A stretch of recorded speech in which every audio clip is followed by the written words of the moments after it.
Et nous sommes ce matin avec le président de l'association Un cœur, une voix. Bonjour Raphaël Romano. Bonjour Nicolas, bonjour à tous les auditeurs. Merci d'être avec nous ce matin alors que vous organisez une manifestation demain, mardi, devant le Haut-Commissariat, avant l'examen du projet de loi constitutionnelle sur l'avenir institutionnel de la Nouvelle-Calédonie à l'Assemblée nationale. Alors pourquoi vous appelez à la manifestation? C'est pour le dégel du corps électoral? Effectivement, et donc là il est clair qu'on va lever toutes les ambiguïtés. L'association Un cœur, une voix a milité depuis plus de 10 ans maintenant pour le dégel du corps électoral provincial. À aucun moment, elle n'a fait autre chose que de s'occuper du dégel du corps électoral provincial. J'en veux pour preuve, on n'a jamais remis en question une seule seconde le corps électoral référendaire. Le corps électoral référendaire a fait consensus et donc on n'a jamais remis en question le corps électoral référendaire. L'objectif, c'est le dégel du corps électoral provincial. Il faut arrêter de mentir aux Calédoniens et il est surtout hors de question que les Calédoniens se fassent voler leur décision. J'en veux pour preuve des interventions de la France insoumise qui, de façon éhontée, ment. On a toujours menti sur le corps électoral et notamment sur le gel du corps électoral. La première fois qu'on a menti, c'est quand on a fait du gel du corps électoral un enjeu politique. Non, c'est un enjeu démocratique, c'est un enjeu social.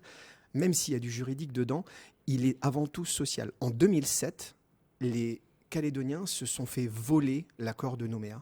L'accord de Nouméa prévoyait un corps électoral glissant à 10 ans. On a insulté l'accord de Nouméa, on a insulté des hommes, en l'occurrence Jean-Marie Tjibaou et Jacques Lafleur, qui se sont serrés la main et qui ont décidé qu'un accord était possible avec l'accord de Nouméa, validé à plus de 73% par les Calédoniens.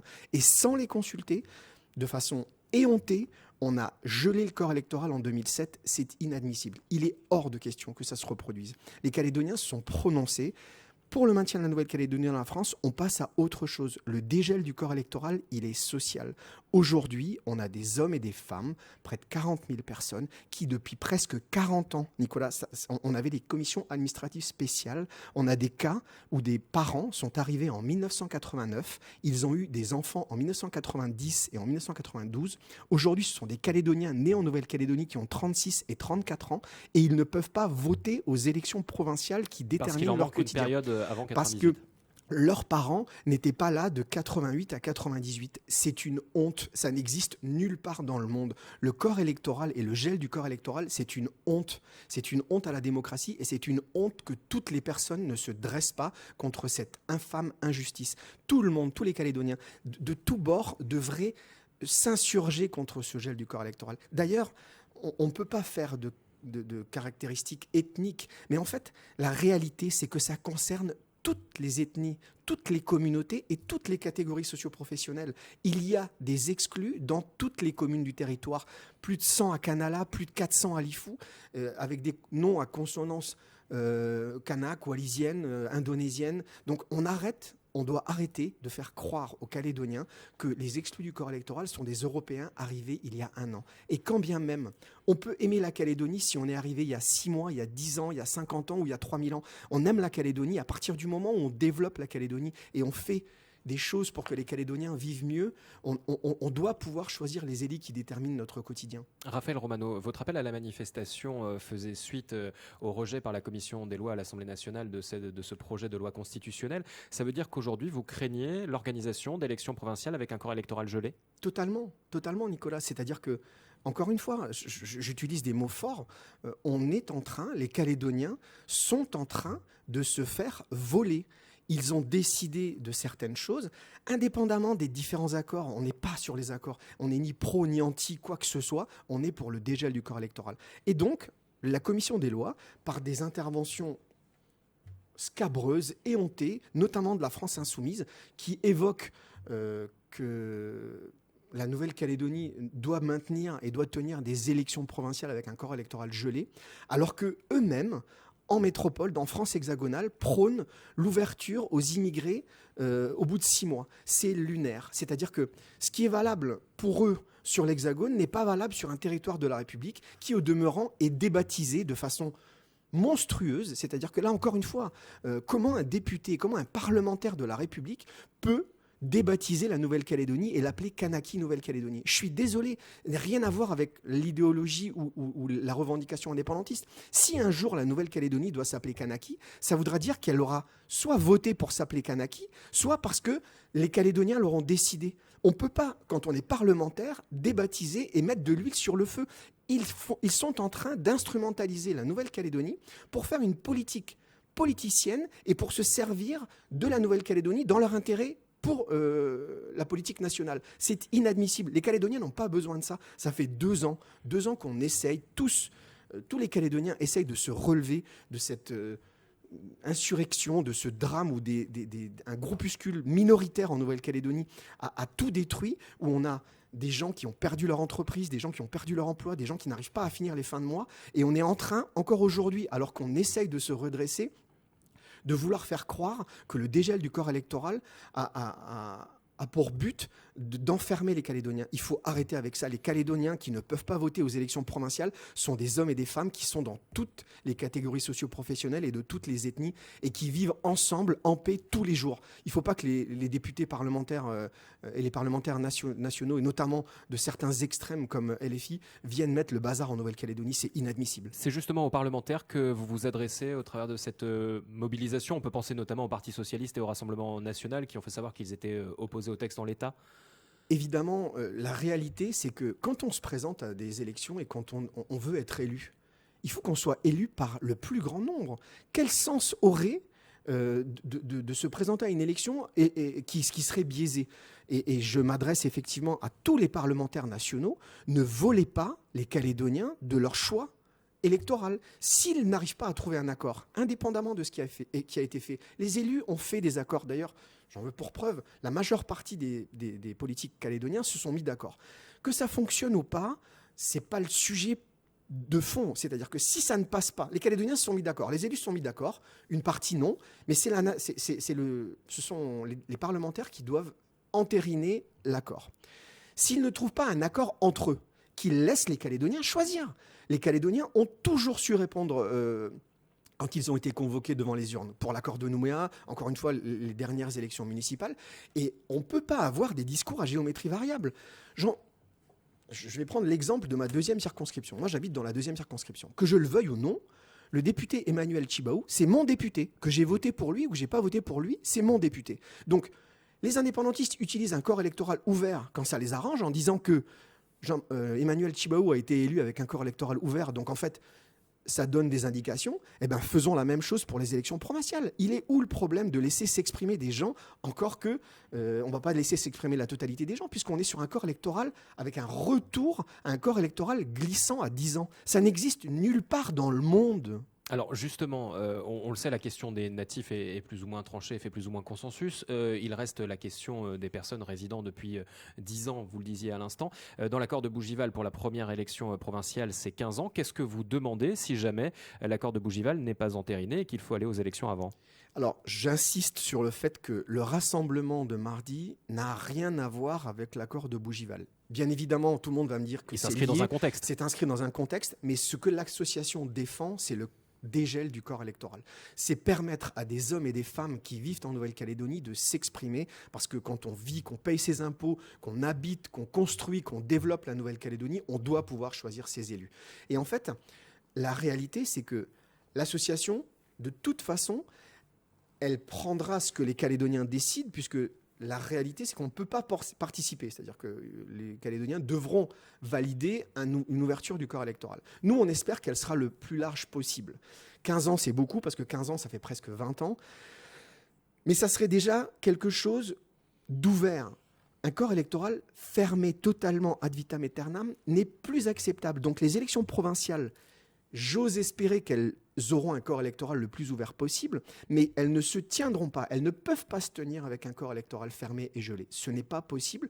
D'ailleurs, le président de la République ne l'a pas dit à quelqu'un d'autre que moi. Quand il m'a serré la main, quand il est venu en juillet 2023, il m'a dit « les prochaines élections provinciales se tiendront avec un corps électoral ouvert ». J'ose espérer qu'il respecte son engagement. J'ose espérer qu'il ait des propositions à soumettre en cas de désaccord entre parlementaires. Et j'ose surtout espérer que les Calédoniens vont s'insurger contre cette injustice infâme. On parle de Calédoniens qui sont mariés avec des exclus.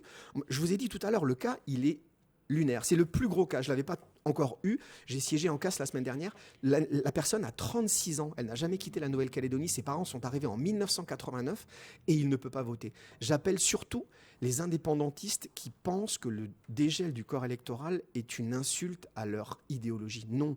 La réalité, c'est que le dégel du corps électoral, c'est la démocratie.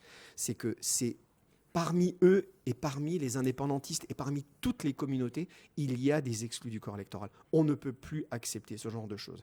Et le rassemblement de mardi, il va en ce sens. Plein de monde me dit ça sert à rien, ça sert à rien. Ça sert jamais à rien. J'en veux pour preuve, lorsqu'on a fait la manifestation lorsque Sébastien Lecornu est venu en Nouvelle-Calédonie, ça a donné quoi? Effectivement, ça n'a rien réglé à la Nouvelle-Calédonie, mais pour moi, ça a servi à quelque chose de très important. Ça a fait faire à l'État et à Sébastien Lecornu un document très important sur les conséquences du oui et du non. Alors effectivement, ça n'a pas suffi.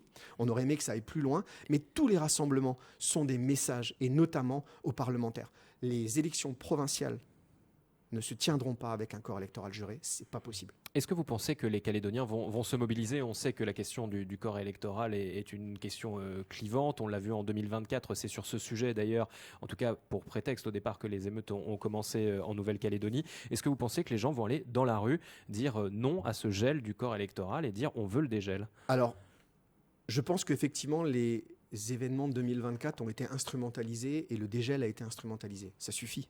Là, le rassemblement, c'est pour dire oui à la démocratie. C'est pour dire oui au vivre ensemble et oui à la paix. On ne peut pas exclure des gens qui sont depuis presque 40 ans en Nouvelle-Calédonie, qui sont médecins, qui sont enseignants, qui éduquent nos enfants, qui soignent nos parents, qui nous permettent de réparer nos voitures quand ils sont mécaniciens. Il y a tous les corps de métier. Quand on est exclu du corps électoral, on soigne, on guérit, on éduque, on enseigne, on sert à manger dans un restaurant, on embauche, quel que soit votre statut, vous pouvez voter ou pas, ils ne font pas de différence. Ne faisons pas de différence, ne faisons pas de discrimination. Le dégel du corps électoral, c'est effectivement un terme, mais en fait, plus qu'un terme, c'est un oui à la démocratie pour que tout le monde puisse s'exprimer. Donc j'espère que mardi, il y aura beaucoup de monde, le plus de monde possible. On le sait, on a eu des messages en privé.